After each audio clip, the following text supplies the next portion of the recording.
Good morning, everyone. My name is Sung, and I'm from Group 4. Let me define again the term biodiversity.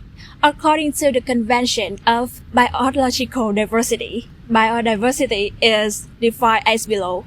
However, in other words, biodiversity is the variety of life at genetic, species, and ecosystem level. So now, let's consider biodiversity closer and take a look at this video first. Vietnam is one of the most biodiverse countries in the world. More than 10% of the world's species live in its mountains, rivers, forests, and coastal ecosystems, including many that can only be found within its borders.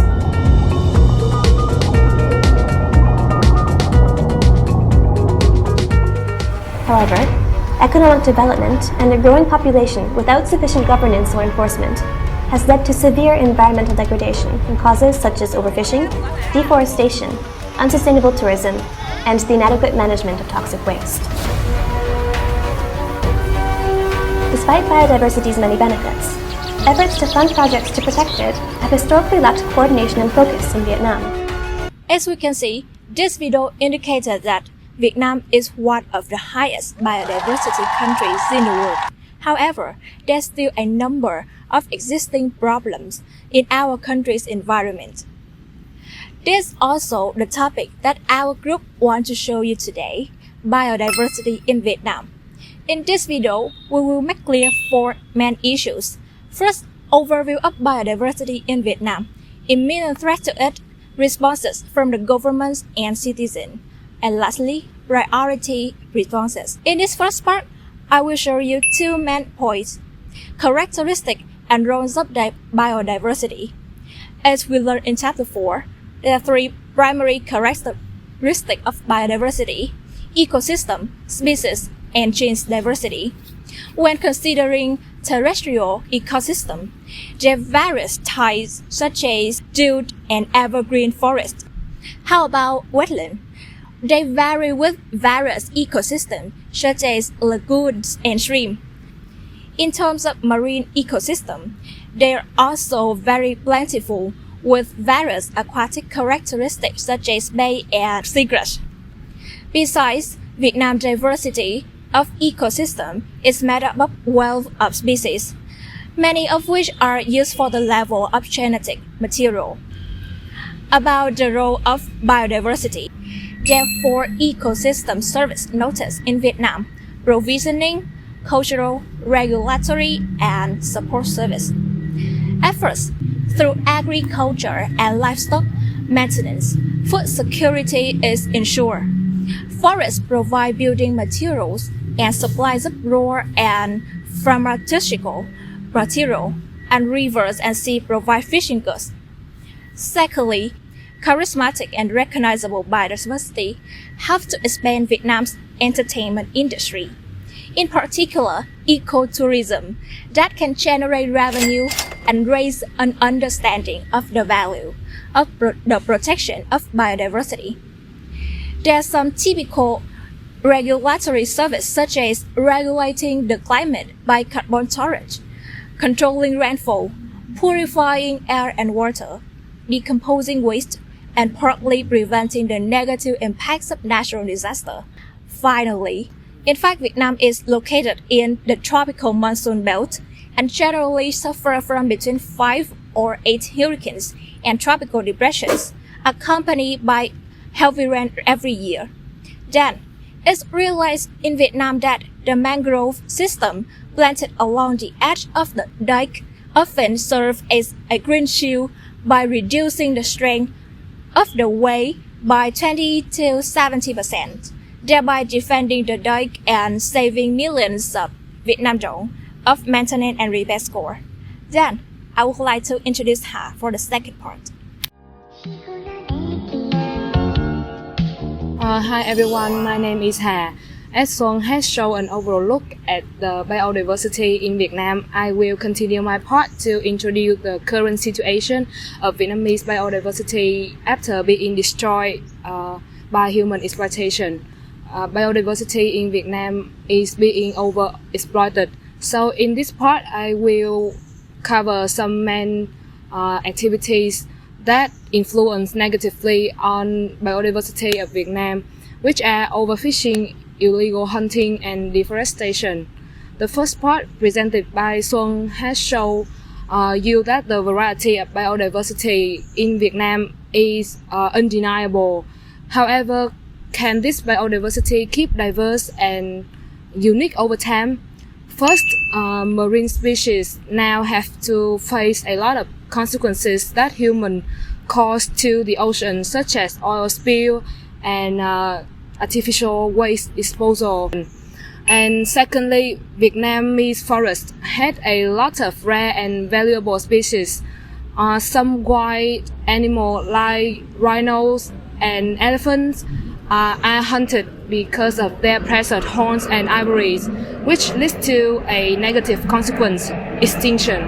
The latest data released by the Environmental Investigation Agencies in 2019 has shown that in the last 15 years, the wildlife trade arrest in Vietnam has at least 100 tons of ivory and many tons of rhino horns, many body parts of tigers, and the bodies of pangolins, as you can see on the slide. And finally, let's come to an alarming issue, which is deforestation. Indeed, the area of natural forest is declining at a speedy rate, and the forest coverage in our country now is less than 40%. Do you know why? The main reason is human. People are cutting down trees for many purposes, such as expanding more land for agriculture, building houses, or even smuggling for earning money. And meanwhile, in Bình Thuận province of Elephant Mountain, being burnt and smoldering for a long time in order to occupy the land. And that's all for the human exploitation. And now let's move on to the next part about imminent threat, presented by my friend Dũng. I'm Dũng. I will go through some main threats of the biodiversity. One is illegal and overexploitation of the biological resources. Well, as Hà has mentioned in her part, many animal species in Vietnam have been driven to the brink of extinction in the wild because of the illegal exploitation for commercial purposes. For example, in restaurants, the consumption of wild animal is popular. Moreover, they are even sold in the market freely. At the end of 2010, the Center for Nature Education estimated that the number of wild tigers in Vietnam is less than 30. Not only just animal, fishery management inefficiency has led to overfishing in many areas.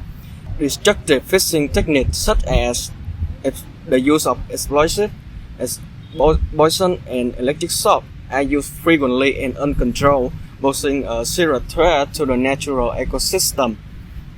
And moreover, the forests have been the focus of the over-commercial and non-commercial logging for decades. And it's leading to the reduction in both of their size and quality, with a very few remaining riparian forest area. So that means our forest cover is much lower now. And the conversion of forest to cash crop is popular these days, as people tend to cut down forests to make a field of sugar cane, tea, and coffee. And the second threat is pollution. The quality of water and the air were influenced negatively by the urbanization and industrialization. Untreated water from the industry has been dumped directly into the river and lake. The third one is the climate change. Vietnam is one of the 5 worst most impacted by the climate change.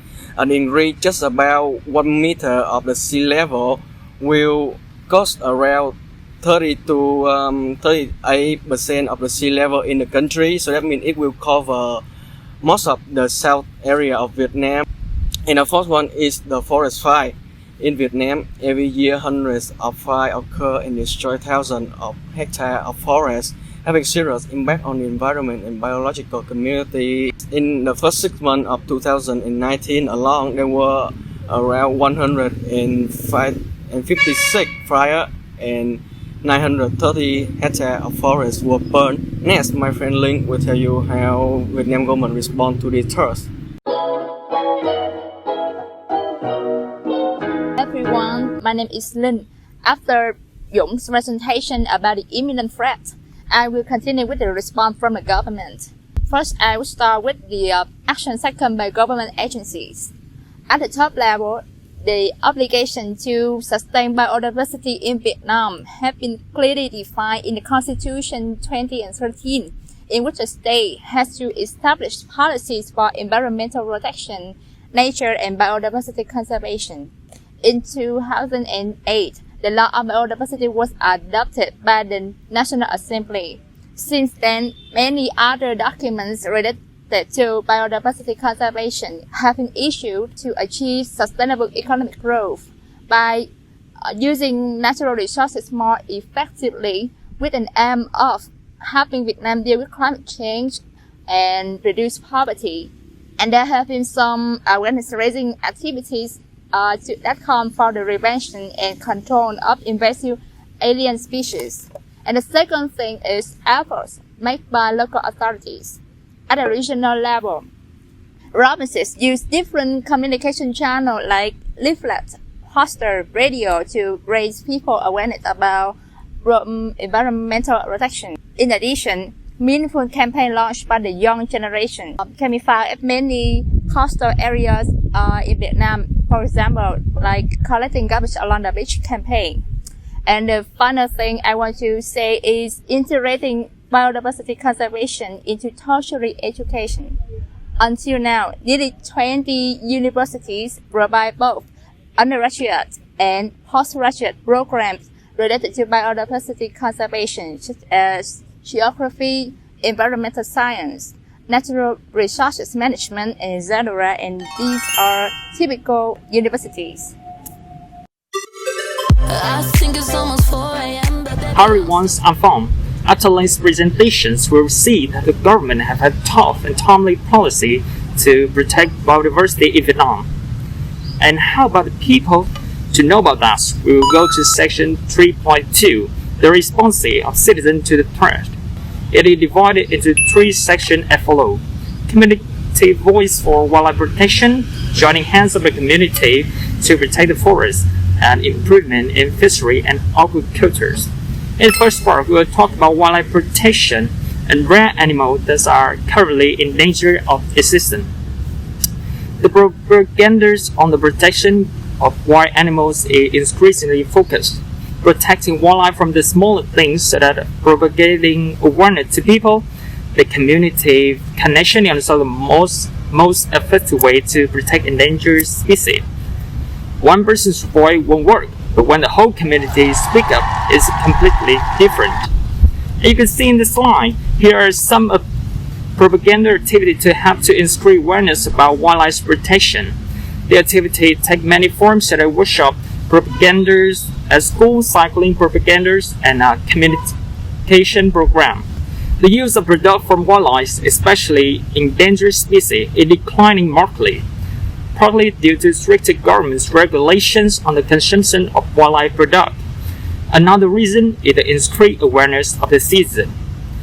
Next, we come to the work of protecting the forest. Keeping forests is to protect biodiversity. Nowadays, afforestation activity have been strongly promoted.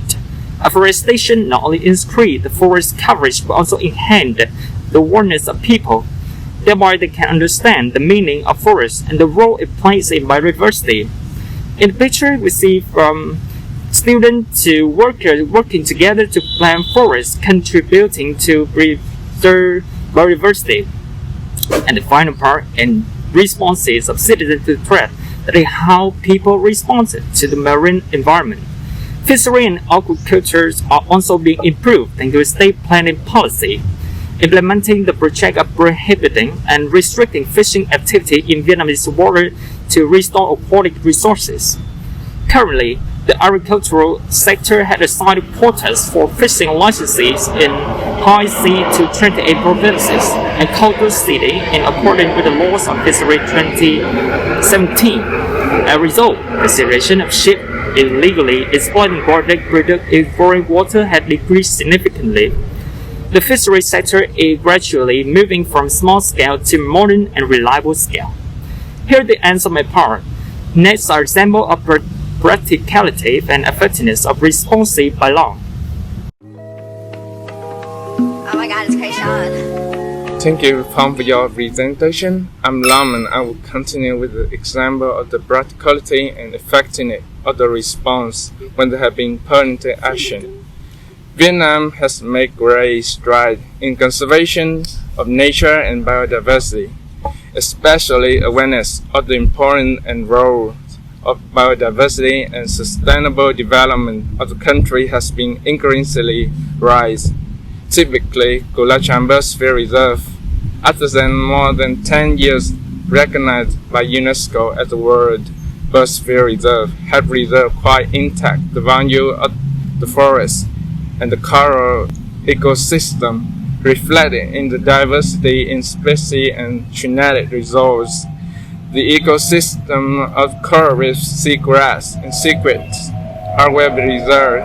In the coral zone of Kulachan Biosphere Reserve, people have changed from exploitation to protection and accompanying as true conservation officials. People who used to catch turtle and collect their eggs to eat natural hens and contribute to the restoration and protection of this rare ancient reptile. There was a time when corals were exploited for ornamental purposes and as building material. Now people have actually effectively this is all have been managed, exploited and preserved, especially with the participation of representatives of four forces, including the state, scientists, entrepreneurs, and local people. And now I'd like to introduce Trang for the final parts. So, all of my friends have just gone through everything you need to know about the biodiversity in Vietnam. Let's take a look at this short summary with 5 main points. For the first part, is about the brief of biodiversity in Vietnam. So be sure to remember this thing. Vietnam's biological resources concentrate in 3 main ecosystems, which is terrestrial, wetland, and marine.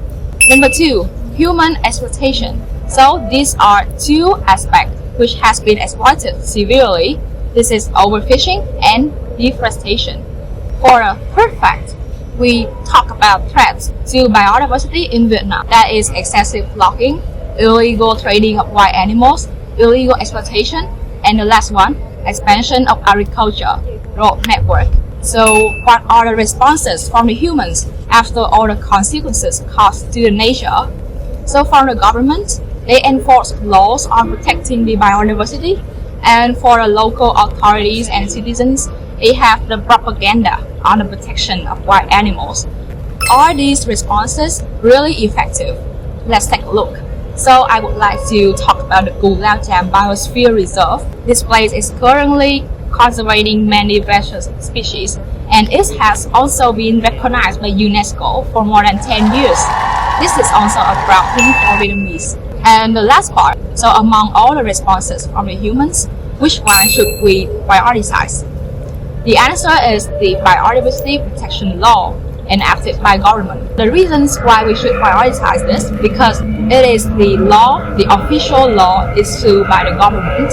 It means it has strong power over the citizens. It is an obligation. So for the law offenders, for example, like those people who cut down trees for commercial purposes, they sell the trees, they sell the woods, they will receive heavy sanctions from the government. So last but not least, this is also our big message. So environmental protection is not anyone's responsibility. It's not the responsibility of the government. It's not the duty of the local authorities or any specific person on earth. It depends on each of us. So without the biodiversity, our next generation cannot survive. We cannot survive ourselves. So let's action now for our next generation. Thank you for listening.